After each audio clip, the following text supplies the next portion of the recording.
আমাদের কথা হচ্ছে আজকে 21তম দিন তাকে গুলি করবার। এখন পর্যন্ত এই খুনের সাথে সম্পৃক্ত 21 জনকেও সরকার গ্রেফতার করতে সক্ষম হয় নাই। তারা 11 জনকে গ্রেফতার করেছে, বাপ মা বউ ভাই, মানে খুনের সাথে সম্পৃক্ত এমন একজনকে তারা গ্রেফতার করতে সক্ষম হয় নাই। এমনকি তাদের এই গ্রেফতারের ব্যাপারে কোনো সদিচ্ছা আছে বলেও আমাদের কাছে মনে হয় না। মানে যদি তাদের সদিচ্ছাই থাকতো তাহলে ডিএমপি কমিশনার এইখানে সংবাদ সম্মেলন করে বলে যে ওসমান হাদির খুনের সাথে জড়িত 2 জনের মেঘালয় পুলিশ গ্রেফতার করছে। মেঘালয় পুলিশ বলতেছে এইটা একদম সিরেফ বানোয়াট কথা, এখানে কেউ আমরা গ্রেফতার করি নাই। তার মানে হইল যেইটা যে তারা চায় যে ওসমান হাদিরে যারা খুন করছে এই ঘটনাটারে বিভিন্নভাবে ব্যাখ্যা করে যাতে জনগণকে বিভ্রান্ত করা যায়। এখন তার একটাই তাদের মোটিভ যে জনগণকে কোন পদ্ধতিতে বিভ্রান্ত করা যায়। কিন্তু এইখানে যে জনগণ এইখানে বৈশা রয়েছে জুমার নামাজ পড়ে না খাইয়া, এই জনগণকে আপনি বিভ্রান্ত করে ফেলবেন। এই জনগণ কি বিভ্রান্ত হওয়ার জন্য এইখানে বৈশা আছে? ভাইয়ের আমাদের কথা খুব পরিষ্কার, আমাদের কোনো লুকোচুরি নাই। যেমন আজকে এখানে বসবো আপনাদের কাউরে বলছি, কাউরে তো বলি নাই, শুধুমাত্র সকালবেলা বলছি এটা বিক্ষোভ মিছিল হইবে, এর বাইরে তো কিছু বলি নাই। তার মানে এইটা যে বাংলাদেশে আমরা ওসমান হাদির খুনের বিচারের জন্য আমরা যে আন্দোলন করব, এই আন্দোলনের জন্য আমরা কারে প্রস্তুতি হওয়ার জন্য আমরা কাউরে বলতেছি না। মানে এই আন্দোলনের জন্য যে জনগণ যে সবসময় প্রস্তুত, এইটা আপনাদের এইখানে এসে দেখে যাইতে হবে। একটা কথা খুব সুস্পষ্ট ভাই, আমাদের কাছ থেকে সরকার কতদিন পর্যন্ত সময় চেয়েছে? 7 তারিখ পর্যন্ত সময় চেয়েছে না? তো আমরা তাদেরকে সময় দিছিলাম কতদিন? 30 কার্যদিবস বাইধা দিছিলাম না? আজকে সেই 30 কার্যদিবসে আমাদের আর বাকি আছে 22 দিন। আমরা ওই কার্যদিবস ধরেই আগাইতেছি। সরকার কি বাইধা দিল, সরকার কি বাইধা দিল না, এই দিকে আমাদের আর ভূক্ষেপ করা চলবে না। আপনাদেরকে একদম স্পষ্ট করে বলি, আগামী 30 কার্যদিবসের মধ্যে যদি সরকার এই খুনের বিচার কার্য সম্পন্ন করতে ব্যর্থ হয়, তাহলে আমরা 30 কার্যদিবসের পরে সরকার পতনের আন্দোলন শুরু করব। যেই সরকার ওসমান হাদির এই খুনের সাথে যারা সম্পৃক্ত তাদেরকে গ্রেফতার আদৌ কোনো সন্ধান পর্যন্ত দিতে ব্যর্থ হইতেছে, সেই সরকারের তো ক্ষমতায় থাকবার কোনো প্রয়োজন নাই। যেই সরকার বাংলাদেশের আইন শৃঙ্খলা পরিস্থিতি রক্ষা করতে ব্যর্থ হইতেছে, গোয়েন্দা সংস্থা কোনো রকম যে সরকারকে সাহায্য করতেছে না, আপনি কোনোভাবেই কোনো ধরনের পদক্ষেপ গ্রহণ করতে পারতেছেন না, আপনি কিছু পারতেছেন না, আপনি অসহায় মানুষদেরকে তো আমরা রাষ্ট্র ক্ষমতায় বসাই রাখতে চাই না। অসহায় মানুষ রাস্তায় এসে ভিক্ষা করবে, আমরা তাদেরকে ভিক্ষা দেবো, কিন্তু রাষ্ট্র চালাইবে হচ্ছে যারা রাষ্ট্র চালানোর যোগ্য তারা। কোনো অসহায় মানুষকে আমরা রাষ্ট্রের ক্ষমতায় করতে চাই না। যারা ওসমান হাদির খুনিদের এখন পর্যন্ত গ্রেফতার করতে সক্ষম হয় নাই, এখন পর্যন্ত তারা চার্জশিটে দাখিল করতে পারে নাই, এখন পর্যন্ত তারা এর বিচার প্রক্রিয়া সম্পর্কে কতদূর আগাইছে সেইটা সম্পর্কে তারা জনগণকে এখন পর্যন্ত বার্তা দিতে পারতেছে না, তাহলে এই সরকার দিয়ে আমরা কি করব? এই সরকার তো জনগণকে ঘাস কাটবে, এর বাইরে তো এই সরকারের আর কিছু করবার নাই। তো আমরা যেটা বলি সেটা হচ্ছে, আমাদেরকে বিভিন্ন ভাবে উল্লেখ করা হয় যে এই সরকারটা আপনাদের সরকার, এই সরকারের টিকিয়ে রাখা দায়িত্ব আমাদের, অনেক হ্যান ত্যান, অনেক আলাপ। তো ভাইয়েরা, ওসমান হাদি তার জীবদ্দশায় কোনোদিন কি সচিবালয়ে গেছে? কোনোদিন কোনো উপদেষ্টার কাছে ধর্ণা দিছে? তাইলে এই সরকার যদি আমাদেরই হয়, এই তার একজন বড় স্টেকহোল্ডার তো ওসমান হাদি, যে এই সরকারকে ক্ষমতায় বসাইছে, তাই না? তাইলে ওসমান হাদির মতো একজন মানুষ, যিনি পুরো বাংলাদেশের কণ্ঠস্বর হয়ে উঠছেন, যিনি জুলাই যোদ্ধার প্রাণ, জুলাই পরবর্তী সময়ে জনগণ শুধুমাত্র একজনকে বিশ্বাস করতে চোখ বন্ধ করে, সেটা হচ্ছে ওসমান হাদি। সেই ওসমান হাদিকে গুলি করে হত্যা করা হয়েছে, কিন্তু অন্তর্বর্তীকালীন সরকারের বিভিন্ন ধরনের উপদেষ্টারা এসে তারা হচ্ছে হাসি তামাশা করতেছে এই ঘটনার নিয়ে। আপনারা কি এইটারে হাসি তামাশায় পরিণত হতে দিবেন? আমাদের কথা খুব স্রেফ এক কথা, সেটা হচ্ছে সরকার 7 তারিখ পর্যন্ত সময় চেয়েছে। 7 তারিখ পর্যন্ত সময় দেওয়ার মতো সময় আমাদের হাতে নাই। এরপরে আপনারা বলবেন নির্বাচন শুরু হয়ে গেছে, পরবর্তী নির্বাচনের পরে যারা ক্ষমতায় আসবে তারা এইটার বিচার করবে, হ্যান ত্যান, এইসব আলাপ আমরা শুনতে চাই না। আমাদের কথা খুব স্পষ্ট, আগামী 7 তারিখের মধ্যে শুধুমাত্র খুন যারা করছে তারা নয়, এই খুনের পেছনে যারা রয়েছে প্রত্যেকের আইডেন্টিফাই করে তাদেরকে চিহ্নিত করে এরপরে চার্জশিট দাখিল করতে হবে। যদি মনে করেন যে এই চার্জশিট যারা এই খুনের পিছনে রয়েছে তাদের ব্যাপারে মুখ খুললে আপনারা ক্ষমতায় থাকতে পারবেন না, আপনাদের ক্ষমতায় থাকবার দরকার নাই। 5 তারিখ থেকে 8 তারিখ পর্যন্ত বাংলাদেশের ক্ষমতায় ছিল কি আপনাদের কাছে জানতে চাই। 5ই আগস্ট থেকে 8ই আগস্ট পর্যন্ত শেখ হাসিনা বিদেশে পালিয়ে যাওয়ার পরে ক্ষমতায় ছিল কে? কেউ ছিল? আমরা জনগণ পাহারা দিছি না? আপনি 30 কার্য দিবস পরে ক্ষমতা ছাইড়া দেন, আমরা জনগণ নির্বাচন পর্যন্ত এই সরকার পাহারা দিব, এই রাজপথ আমরা জনগণ পাহারা দিব, বাংলাদেশে আমরা পাহারা দিব। আপনার ক্ষমতায় থাকবার দরকার নাই। ক্ষমতায় থাইকা যদি ক্যান্টনমেন্টের কাছে ধর্ণা দেয়া লাগে তাইলে সেই ক্ষমতায় আপনার থাকবার দরকার নাই। আমরা এইখানে যারা জনগণ আছি কেউ আপনারা কি কেউ ক্যান্টনমেন্টে গিয়ে হাজিরা দিচ্ছেন? আমরা কি কেউ ক্যান্টনমেন্টে গিয়ে হাজিরা দিচ্ছি? ক্যান্টনমেন্টে গিয়ে হাজিরা দিচ্ছে বাংলাদেশের রাজনৈতিক দলগুলা। ওরা মনে করছে যে এই ক্যান্টনমেন্ট ছাড়া ওদেরকে কেউ ক্ষমতায় বসাইতে পারবে না। আপনাদের কাছে একটা বিনীত অনুরোধ করি, নির্বাচন তো 12ই ফেব্রুয়ারি হবে এবং হইতে হবে নির্বাচন। 12ই ফেব্রুয়ারি নির্বাচন হইলে আপনারা একটা জিনিস মাথায় রাখবেন যে কারা ক্যান্টনমেন্টে গিয়ে হাজিরা দিছে, কারা এই সরকারকে দুর্বল করছে, কারা কোনোভাবেই এই ক্যান্টনমেন্টের বাইরে এসে জনগণের যে একটা সরকার হওয়া প্রয়োজন সেইটা উপলব্ধি করতে পারতেছে না, এইটা আপনারা ভোটের মাধ্যমে তাদেরকে জবাব দিতে পারবেন না। ওসমান হাদির বিচার প্রক্রিয়া শুরু হয়ে যাওয়ার পরে আমরা যেই কাজটা শুরু করব সেটা হচ্ছে ভোট ক্যাম্পেইন, যে কারে আপনি ভোট দিতে পারবেন, কারে আপনি ভোট দিতে পারবেন না।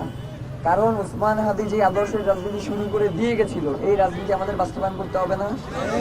যেমন এই মুহূর্তে যদি আমরা ঢাকা 8-এ একটা কলা গাছও দাঁড় করাই, সেই কলা গাছের জন্য প্রতিপক্ষের হারাই আসাটা কিন্তু অসম্ভব ব্যাপার, এইরকমেরই একটা ব্যাপার। কিন্তু এরপরও কি আমরা এই নির্বাচনে দাঁড়াইছি?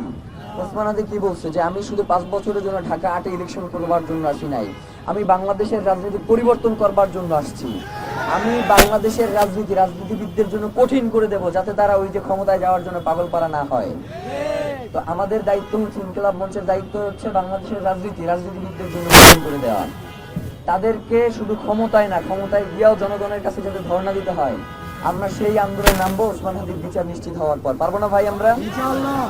আমাদের যেটা কথা সেটা হচ্ছে যতক্ষণ পর্যন্ত ওসমান হাদির বিচার প্রক্রিয়া শুরু না হয় এবং সম্পন্ন না হয় ততদিন পর্যন্ত এই রাজপথ ছাড়া যাবে? রাজপথ ছাড়া যাবে না। যেমন আজকে থেকে আমরা যে কার্যক্রমটা শুরু করছি, আপনাদের জানবার অধিকার আছে, আপনারা রাজপথে এসে বসে থাকেন, আমরা কি পরিকল্পনা গ্রহণ করি সেটা জানার একমাত্র হকদার আপনারাই। কোনো রাজনৈতিক দল, মত, আইন শৃঙ্খলা বাহিনী এদের জানবার একটু দরকার নাই। আমরা যে কাজটা করতেছি আমাদেরকে রাজনৈতিক দলগুলো বলে যে তাদেরকে জানানো হয় না, মানে ওসমান হাদির হত্যা হয়েছে, আমি তারিখে ইনভাইটেশন লেটার দিয়ে আসবো, এরপরে সে আসবে। তো এখন আমাদের কথা হচ্ছে আমি ইনভাইটেশন লেটারও দিব, ইনভাইটেশন লেটার চাইছে, ইনভাইটেশন লেটার আমি দেবো। ইনভাইটেশন লেটার দেওয়ার পরে কারা কারা আমাদেরকে অসহযোগিতা করতেছে এই শাহবাগে দাঁড়াইয়া এই মাইকেই আমরা বলে দিব যে কারা চায় ওসমান হাদির হত্যার বিচার হোক আর কারা চায় না ওসমান হাদির হত্যার বিচার হোক। আজকে এবং আগামীকালকে আমরা হচ্ছে সকল রাজনৈতিক দলগুলোর কাছে যাব, একদম বাংলাদেশপন্থী, মানে যারা ভারতের দাবিদারি করে তাদের কাছে আমরা যাব না, একদম সোজা সাপটা কথা। বাংলাদেশপন্থী যত রাজনৈতিক দল রয়েছে, যত বাংলাদেশপন্থী সাংস্কৃতিক সংগঠন রয়েছে, আমরা প্রত্যেকের কাছে যাব এই হত্যাকাণ্ডের বিচারের জন্য। তাদের কাছে আমরা সহযোগিতা চাইব। সহযোগিতা করলে আলহামদুলিল্লাহ, না করলেও আলহামদুলিল্লাহ। আমরা কি রাজপথ ছেড়ে যাব? এই রাজপথে এতদিন তারা এসে বসেছিল, যেহেতু তাদের ছাড়াই ওসমান হাদির ভাইয়েরা, ওসমান হাদিকে যারা ভালোবাসে তারা এই রাজপথে এসে দাঁড়িয়েছিল। আমরা বিশ্বাস করি আমাদেরকে যদি কেউ সাহায্য নাও করে, আমরা শুধুমাত্র এইখানে এই যেই কয়জন লোক রয়েছে সেই কয়জন লোক নিয়েই আমরা ওসমান হাদির হত্যার বিচার আদায় করে ছাড়বো ইনশাআল্লাহ। কারণ ওসমান হাদি সবসময় একটা কথা বলতো যে অনেক লোকের থেকে অল্প কয়েকজন লোক যোগ্যতা সম্পন্ন আন্দোলন করতেছে, ওইটা ইফেক্টিভ বেশি। সুতরাং আমাদের অনেক লোক দরকার নাই, আমাদের পুরো শাহবাগ ভরে যাবে। আমরা যদি এইখানে আসর পর্যন্ত বসি শাহবাগ ভরে যাবে, এটা আমরা জানি। এরপরেও আমাদের কথা যেটা সেটা হচ্ছে আমাদের অসংখ্য লোকের দরকার নাই, আমাদের এমন লোকেরই দরকার যারা যোগ্যতা সম্পন্ন এবং ওসমান হাদির এই হত্যার বিচারের জন্য বিভিন্ন জায়গায় ইনপুট দেওয়া যদি দরকার হয় তারা সেইখানে গিয়ে কথা বলবে, ইনপুট দেবে। আমাদের তো এমন লোকই দরকার। রাজপথে যেভাবে আপনারা এখানে লড়াই করতেছেন, পাশাপাশি আপনাদের প্রত্যেকেই এক একজনকে স্বতন্ত্র মিডিয়া হয়ে যাইতে হবে। মিডিয়া যদি কোনো কারণে রাজনৈতিক দলের প্রভাবে সংবাদ প্রচার নাও করতে পারে, আপনারা পারবেন না সংবাদ পৌঁছাই দিতে? আমরা ইনশাআল্লাহ ওসমান হাদির খুনের বিচার না হওয়া পর্যন্ত পুরো মিডিয়া আমাদের দখলে থাকবে না ভাই? ইনশাআল্লাহ। এইখানে অনেক কথা বলবার জন্য আসি নাই, কথা তো আমাদের একটাই, ওসমান হাদির হত্যার বিচার করতে হবে। এর বাইরে তো আমাদের কোনো কথা নেই। আপনাদের কোনো কথা আছে? আমাদের কথা খুব সুস্পষ্ট। 7ই জানুয়ারির মধ্যে খুনি না, শুধু খুনির পিছনে যারা রয়েছে প্রত্যেককে আইডেন্টিফাই করে এরপরে চার্জশিট দাখিল করতে হবে। খুন যে করছে এটা তো আপনিও জানেন, আমিও জানি যে ফয়সাল করিম, মাসুদ এবং আলমগীর ওই বাইকে ছিল। আমাদের ভাইয়েরা যারা ছিল তাদের সাথে এর আগেও 2বার তাদের সাক্ষাৎ হয়েছে, তাদের কথা হয়েছে, তারা ভয়েসও চেনে, তারা ওই দিন যাওয়ার পর কথাও শুনছে, সবকিছু ক্লিয়ার। এইখানে ফয়সাল করিম মাসুদ খুন করছে এই নিয়ে তো কোনো সন্দেহ নাই। আমরা তো চাই ফয়সাল করিম মাসুদের উপরে কারা আছে এটা জানবার জন্য, ফয়সাল করিমের নিচে কারা আছে এইটা জানবার তো আমাদের কোনো দরকার নাই। আপনারা যদি 7 তারিখে শুধু ফয়সাল করিম মাসুদ থেকে চার্জশিট দেন, সেই চার্জশিট তো চাইলে আজকেও দিতে পারেন। আমরা তো আপনাদেরকে 7 তারিখ পর্যন্ত সময় দিচ্ছি শুধু এই কারণেই যে ফয়সাল করিম মাসুদের উপরে কারা রয়েছে, সেই রাঘব বোয়াল কারা আমরা জানতে চাই। আপনাদের কাছে বিনীত অনুরোধ যে যতক্ষণ পর্যন্ত, আমরা তো বলেছি যে আপনারা দেখেন না এখানে পিস্তল সহ ধরা পড়ে লোকজন, থানায় নিয়ে যাওয়া হয়, বলে খেলনা পিস্তল, এরপরে তারা ছেড়ে দেয়। আমরা আপনাদেরকে বলি, আল্লাহ যদি আমাদেরকে নিয়ে যায়, আমরা যদি না থাকি, আমরা থাইকেই এই লড়াইটা করতে চাই। এই জমিনে থাইকেই এই লড়াই আমরা চালাই যাবো ইনশাআল্লাহ। তো যদি আল্লাহ কোনো কারণে নিয়ে যায়, আপনাদেরকে একটা বিনীত অনুরোধ জানাই রাখি, এই লড়াই থামানো যাবে না। ওসমান হাদিকে তারা শুধুমাত্র ভারতীয় আধিপত্যবাদ বিরোধী একজন আন্দোলনের অগ্রসেনানী এবং জুলাই জজবার প্রাণ, এবং তিনি বাংলাদেশের রাজনীতিতে মোস্ট পাওয়ারফুল হয়ে যাচ্ছেন, এই 3টা বিষয়কে খেয়াল রেখে তাকে হত্যা করা হয়েছে। আপনাদেরকে একটা বিনীত অনুরোধ জানাই, সেটা হচ্ছে ওসমান হাদি এতদিন ছিল বাংলাদেশের ন্যাশনাল লিডার, এখন কিন্তু ওসমান হাদি বিশ্ব নেতায় পরিণত হয়েছে। আপনারা জানেন যে আগামী আপনার 7 তারিখে অন্তত বিশ্বের 100 দেশে বাংলাদেশের হাই কমিশন এবং কনসুলেটের সামনে ওসমান হাদির হত্যার বিচারের জন্য আমাদের ভাইয়েরা দাঁড়াবে। পুরো বিশ্বে ওসমান হাদিকে রেভলিউশনারি লিডার হিসেবে তাকে দেখানো হচ্ছে। সুতরাং যে ওসমান হাদি বাংলাদেশের গণ্ডি পেরিয়ে পুরো পৃথিবীতে বিপ্লবীদের আইকন হয়ে গেছে, তাকে যদি আপনি মিডিয়ায় নাও প্রচার করেন, আমাদের কোনো সমস্যা আছে? আমাদের কোনো সমস্যা নাই। ওসমান হাদিকে আমরাই বাঁচিয়ে রাখবো, ওসমান হাদির এই ইনসাফের লড়াই আমরাই চালিয়ে যাব। যদি কখনো আপনাদের কাছে মনে হয় বা আমাদের কাছে মনে হয় যে ইনকিলাব মঞ্চের উপর প্রচন্ড প্রেশার আসতেছে, আমরা এটা কাজ করতে পারতেছি না, অন্তত সেইটা আপনাদেরকে ভিডিও বার্তায় জানাবো যে আমরা কাজ করতে পারতেছি না, আমাদেরকে কাজ করতে দেওয়া হইতেছে না, অমুক অমুক আমাদেরকে বাধা দিতেছে। একদম স্পষ্ট করে বলবো, ওসমান হাদি কোনোদিন লুকোচুরি পছন্দ করছে? সে সরাসরি এসে বলছে না অমুকে চাঁদাবাজি করে, অমুকে টেন্ডারবাজি করে, অমুকে ভারতীয় আধিপত্যবাদের দোষর বলছে না সরাসরি? তো আমাদের কথাও খুব সুস্পষ্ট, আমরা কাউকে আড়াল করে লুকোচুরি করে কোনো কথা বলবো না, আমাদের কথা হবে খুব সুস্পষ্ট। পারবো না ভাই? আমরা ওসমান হাদির হত্যাকারীদের বিচার নিশ্চিত করে না করে আমরা যাব? কখনোই যাব? আমাদের এই লড়াই শুরু হয়েছে, আমাদের এই লড়াই চলবে, পারবে না ভাইয়েরা? আপনারা এখানে অনেকেই না খাওয়া আছেন, আমি অনেক বলতে সবাই না খাওয়া, কেউ জুমার নামাজের পরে খান নাই, মিছিল নিয়ে এখানে চলে আসছেন। আল্লাহ যদি কোনো ব্যবস্থা করে দেয় আমরা খাবো, না ব্যবস্থা করলে আমরা খাবো না, কথা খুব ক্লিয়ার। পারবো না ভাই আমরা? স্লোগান কি এখন আমরা দিব? স্লোগান কি হবে? স্লোগান কি হবে? কণ্ঠে আমাদের জোর আছে? স্লোগান কি হবে? নারায়ে তাকবীর, আল্লাহু আকবার, নারায়ে তাকবীর, আল্লাহু আকবার, নারায়ে তাকবীর, আল্লাহু আকবার। আপোষ না সংগ্রাম, ক্ষমতা না জনতা, জনতা জনতা জনতা দালালি না রাখেন। রাজপথ গোলামি না আজাদি গোলামি না ইনকিলাব গোলামি না হাদি নারায়ে তাকবীর হাবিব ভাই যে আদর্শের লড়াইটা করত, বাংলাদেশের স্বাধীনতা সার্বভৌমত্ব রক্ষা এবং ইনসাফের যে লড়াই, এর বিরোধিতা যারা করে তারাও তো হাবিব ভাইয়ের শত্রু। হাবিবের শত্রু না? ইনসাফের লড়াইকে যারা বাধাগ্রস্ত করে তারা হাবিব ভাইয়ের শত্রু না? হাবিব ভাই যখন এই লড়াইটা শুরু করেছে তখন অনেকে বলছে না যে হাবিবকে, তার মানে তারাও তো হাবিব ভাইয়ের শত্রু। হাবিব ভাইয়ের শত্রু মানে হচ্ছে তারাই যারা বাংলাদেশকে দিল্লির কাছে বিক্রি করে দিতে চায়। আমরা কি বাংলাদেশকে দিল্লির কাছে বিক্রি করে দিব? আমাদের এক বিন্দু রক্ত থাকতে ভারতীয় আধিপত্যবাদকে কি বাংলাদেশে আমরা স্থান দিব? সীমান্তে কি আমাদের কোন ভাইকে আমরা হত্যা হতে দিব? এখন থেকে আমাদের সোজা সত্য কথা, আমাদের কোনো লুকোচুরি নাই। মানে আপনি যেই সিদ্ধান্তই নেন না কেন সরকার বাংলাদেশের স্বার্থ নেবেন, সেটাই তো। তো আমরা তো জনগণ রক্ত দেওয়ার জন্য এখানে এসে বসে আছি, দাঁড়াই আছি। সীমান্ত যদি এর পরে আমাদের একটা ভাইয়ের হত্যার মতো ঘটনা ঘটে, আমরা চাইবো অপর পাশে দ্রুত হত্যাকাণ্ড হোক। মানে হচ্ছে সারা জীবন খালি সীমান্তে বাংলাদেশের লাশই ঝুলে থাকবে, এই সীমান্তের তো কোনো দরকার নেই, তার তো সীমান্ত খেয়ে দেন। কিন্তু সীমান্ত যদি থাকে এবং বাংলাদেশের ভাইদের যদি খালি রক্তই সীমান্তে ঝরে, তাইলে তার এটা হইল না। সীমান্তে যেইভাবে বিএসএফ আক্রমণ করতে আইসা তার অন্তত 30-এর অধিক সদস্যরে হারাইছে, আমরা চাই আগামী দিনে আমাদের এইভাবেই দিন হবে যে আমাদের একজনকে মারতে হলে ওদের 5 জন মরবে। মানে এইখানে ছাড় দেওয়া মানেই হচ্ছে আমার সার্বভৌমত্বকে অন্যের রাষ্ট্রের কাছে দিয়ে দেওয়া। আমরা কি দিব?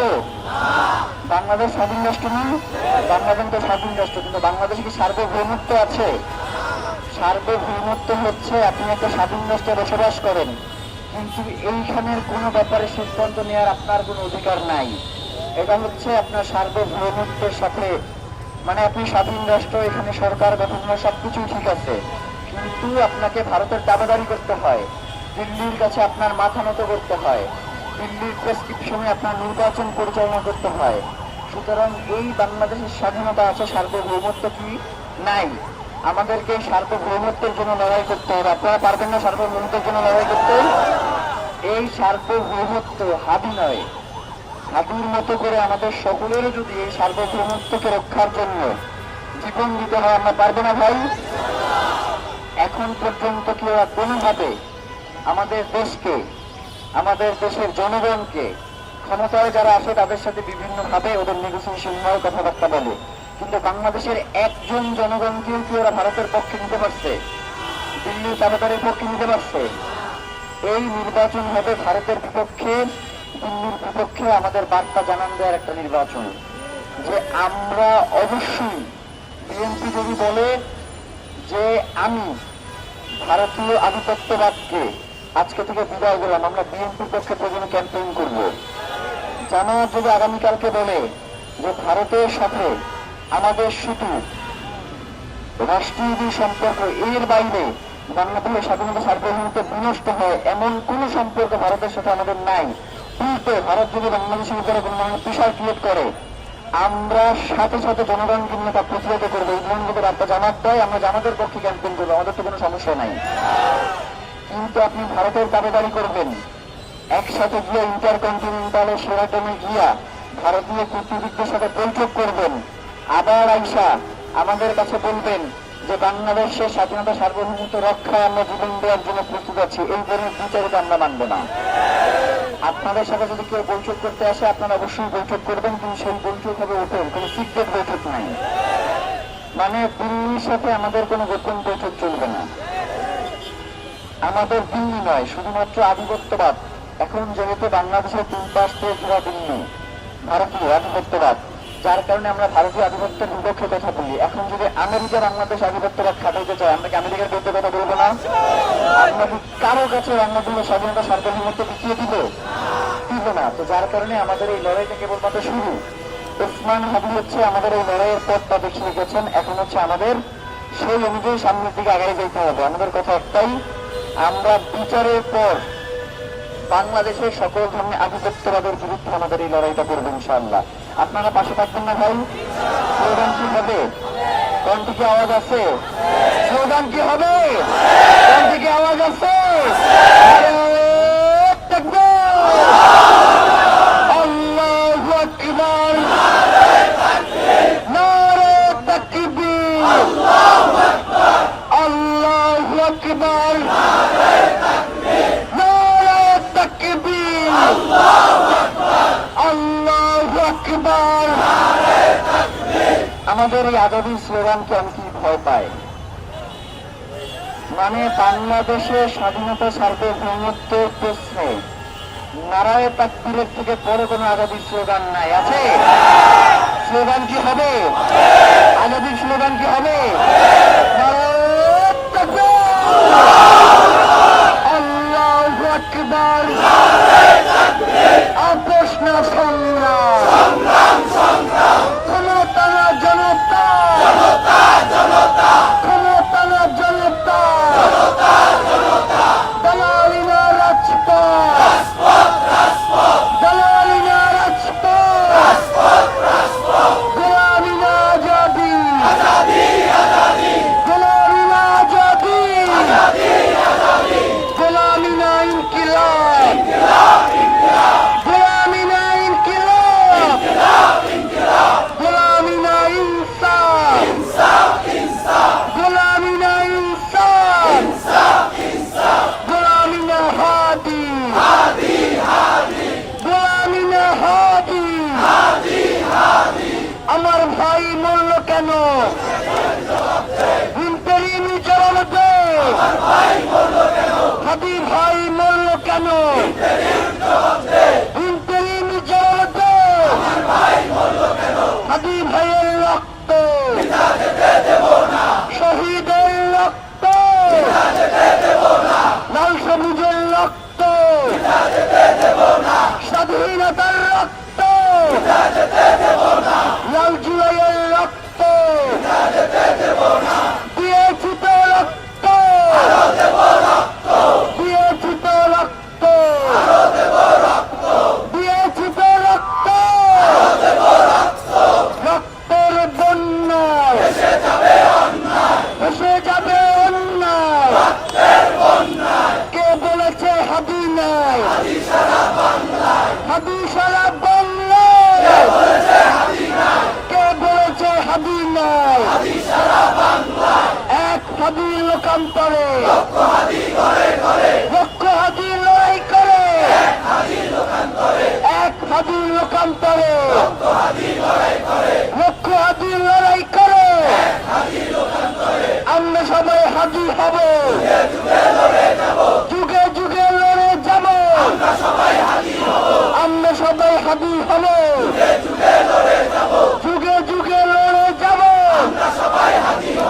We want, we want, we want, we want, we want, we want, we want, we want, we want, we want.